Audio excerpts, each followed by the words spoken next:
Ẹ kú dédé àsìkò yìí gbogbo ibi tí ẹ ti ń gbọ́ mi nílé lóko tàbí lẹ́yìn òde, jẹ́ kí a gbàdúrà. Bàbá gbé yín ga, àṣeyín lọ́ba fún oore ọ̀fẹ́, àánú, ojú rere tí ẹ fi jẹ́ kí a rí ọjọ́bọ̀ àkọ́kọ́ nínú oṣù kẹsàn-án. A gbàdúrà wípé àṣeyọrí, ìtẹ̀síwájú, ọrọ̀, ìgbéga yóò bọ̀ wá fún wa lénìí ní orúkọ Jésù, àti ọ̀rọ̀ tí a ó gbéyẹ̀wò lénìí yóò ṣe ayé àti ọkàn wa ní rere. Kò ní lòdì sí wa ní ọjọ́ ìdájọ́, nítorí tí a gbàdúrà lórúkọ Jésù Kristi Olúwa wa. Àmín àmín ní orúkọ Jésù. Ìwé ọ̀run ṣíṣí tí a ti ọwọ́ olùṣọ́ àgùntàn yín náà kọ Adéjàre Adébóyè kọ. Èní ọjọ́bọ̀ ọjọ́ karùn-ún oṣù kẹrin. Àkòrí tí a ó gbéyẹ̀wò, àdáa fún un, àdáa fún un. A mú àkọ́sórí wa nínú ìwé Kólósè orí ìkíní ẹsẹ̀ ìkẹrìndínlógún. Kólósè orí ìkíní ẹsẹ̀ ìkẹrìndínlógún. Nítorí nínú rẹ̀ ni a dá ohun gbogbo, ohun tí ń bẹ ní ọ̀run àti ohun tí ń bẹ ní ayé, èyí tí a rí àti èyí tí a kò rí. Wọn ìbá ṣe ìtẹ́ tàbí oyè tàbí ìjọba tàbí ọlá, nípasẹ̀ rẹ̀ ni a dá ohun gbogbo àti fún un. Nígbà tí a mú bíbélì kíkà wa fún ti èní nínú ìwé Éfésù orí ìkejì ẹsẹ̀ ìkíní dé ìkẹwàá.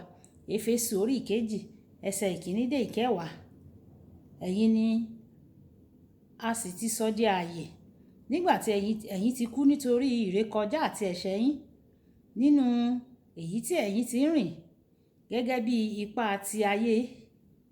ti ayé yìí, gẹ́gẹ́ bí aláṣẹ agbára ojú ọ̀run, ẹ̀mí tí ń ṣiṣẹ́ nísinsìnyí nínú àwọn ọmọ aláìgbọ́ràn, nínú àwọn ẹni tí gbogbo wa tá a wà pẹ̀lú ti wà rí nínú ìfẹ́kùfẹ́ ara wa.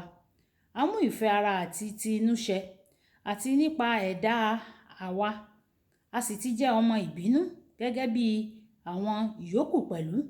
Ṣùgbọ́n Ọlọ́run, ẹni tí í ṣe ọlọ́rọ̀ ní àánú, nítorí ìfẹ́ ńlá rẹ̀ tí ó fi fẹ́ wa, nígbà tí àwa tilẹ̀ ti kú nítorí ìrékọjá wa, ó sọ wá di ààyè pẹ̀lú Kristi. Oore ọ̀fẹ́ ni a fi gbà yín là. Ó sì ti jí wa dìde pẹ̀lú rẹ̀.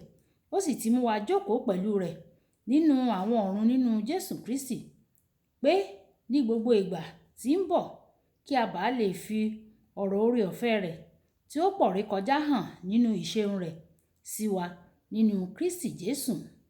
Nítorí oore ọ̀fẹ́ ni a fi gbà yín là o, nípa ìgbàgbọ́, àti èyí ni kì í ṣe ti ẹ̀yin tìkálára yín, ẹ̀bùn Ọlọ́run ni, kì í ṣe nípa iṣẹ́, kí ẹnikẹ́ni kí ó má bàa ṣògo. Nítorí àwa ni iṣẹ́ ọwọ́ rẹ̀ tí a ti dá nínú Kristi Jésù fún iṣẹ́ rere tí Ọlọ́run ti pèsè tẹ́lẹ̀ kí àwa kí ó lè máa rìn nínú wọn. Olúwa kó bùkún kíkà àti gbígbọ́ ọ̀rọ̀ rẹ̀. Wàyí ẹ jẹ́ ká tẹ́tí bẹ̀lẹ̀ jẹ́ láti gbọ́ ohun tí olùṣọ́ àgùntàn Enoch Adéjàre Adébóyè ní fún wa ní èní ọjọ́bọ̀. Kò sí bí o ṣe lè pẹ́ tó láyé, o kò lè rí igi tí yóò máa jẹ èso ara rẹ̀ láyéláyé. Àwọn ènìyàn gbin igi fún ìfẹ́ inú ara wọn, kì í ṣe fún igi láti jẹ èso ara rẹ̀ àbí ìfẹ́ inú igi. Ní ọ̀nà kan náà, Ọlọ́run dá ọ fún ìfẹ́ inú ara rẹ̀.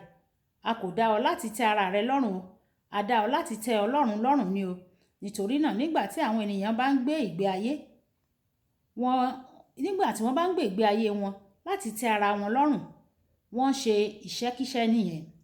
Nínú ọ̀pọ̀lọpọ̀ owó, wíwà àwọn ọkọ̀ tó dára, àti níní àwọn ilé tó túmọ̀ sí pé ẹni náà, ìyẹn kò túmọ̀ sí wípé ẹni náà ti mú àyànmọ́ rẹ̀ ṣẹ nìyẹn o. Nítorí gbogbo nǹkan wọ̀nyí wọ́n wà fún ìgbádùn ẹni náà ni. A kì í wo àwọn nǹkan àyànmọ́ pẹ̀lú iye owó tí o ní tàbí bí o ṣe lágbára tó. A máa ń wò wọ́n pẹ̀lú ìpele tí o ṣe ní ìfẹ́ Ọlọ́run sí fún ayé rẹ. Fún àpẹẹrẹ, ẹnìkan ó lè rí Jósẹ́fù gẹ́gẹ́ bí baálẹ̀ ní ilẹ̀ Íjíbítì kí ó ní, ọwọ́ ọkùnrin yìí ti tẹ́ o. Ó mú àyànmọ́ ṣẹ nítorí ipò ìgbéga tí ó dé. Ṣùgbọ́n tí Jósẹ́fù kò bá gba àwọn ẹbí rẹ̀ là lọ́wọ́ ìyàn gẹ́gẹ́ bí Ọlọ́run ti dá a láti ṣe nínú ìwé Jẹ́nẹ́sísì orí ìkarùndínláàádọ́ta ẹsẹ̀ ìkíní dé ìkọkànlá, ibi ìkùnà ni o. Ọ̀pọ̀ àwọn ọlọ́rọ̀ ni yóò parí eré ìje wọn láyé yìí, dípò kí a sọ fún wọn pé káàbọ̀, ìwọ ọmọ ọ̀dọ̀ rere. Wọn yóò gbọ́, ìwọ ìkà ọmọ ọ̀dọ̀ àti onírera. Mo gbàdúrà, èyí kò ní jẹ́ ìpín rẹ ní orúkọ Jésù. Olùfẹ́, ó dára láti lówó lọ́wọ́ o, ó dára láti jẹ́ gbajúmọ̀ àbí láti jẹ́ alágbára, ṣùgbọ́n nígbà tí àwọn yẹn bá dé, o kò lè rí ìmúṣẹ síbẹ̀ o, àfi bí o bá ṣe ìfẹ́ Ọlọ́run.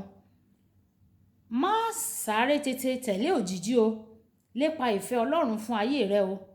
Ó jọ ìwà wèrè nígbà tí mo fi iṣẹ́ olùkọ́ni sílẹ̀ láti jẹ́ olùṣọ́ àgùntàn ìjọ kékeré kan ẹ̀wẹ̀ nítorí ìfẹ́ Ọlọ́run fún ayé mi nìyẹn o. Ó jẹ́ ìpinnu tó dára jùlọ tí mo ṣe ní ayé mi, tí ó mú mi ṣe ìfẹ́ Ọlọ́run. Ọlọ́run fún mi ní ohun gbogbo tí mo lè béèrè fún àti jù bẹ́ẹ̀ lọ. Igi tó bá so èso fún olówó rẹ̀ ni a ó tọ́jú. Olówó rẹ̀ yóò fún ní gbogbo èròjà tó nílò láti gbinlẹ̀. Nígbà tí o bá lépa ìfẹ́ Ọlọ́run fún ayé rẹ, yóò rí dájú pé o kò ní ṣe aláìní ohunkóhun tó dára. Bí léèrè fún èrèdí rẹ tí o fi wà nínú ayé, kí o sì lépa rẹ̀. Kókó ọ̀rọ̀: lépa èrèdí Ọlọ́run fún ayé rẹ. Lépa èrèdí Ọlọ́run fún ayé rẹ. Já sọ pé bàbá mi, Olúwa jọ̀wọ́, jẹ́ kí n lè mú àyànmọ́ṣẹ, kí n lè mú èrèdí tí o fi dá mi wá sínú ayé yìí ṣẹ, kí n sì lè ṣe ìfẹ́ rẹ títí dé òpin. Olúwa yóò ràn wá lọ́wọ́ ní orúkọ Jésù. Olúwabùkọ́lá Ayako ní orúkọ mi. Ẹ máa bá mi like, ẹ máa comment nípa ẹ̀, kẹ́ máa share pẹ̀lú àwọn ènìyàn kí wọ́n lè jẹ àǹfààní ọ̀run ṣíṣí Yorùbá. Ìpàdé wa bí oyin ó dàbọ̀.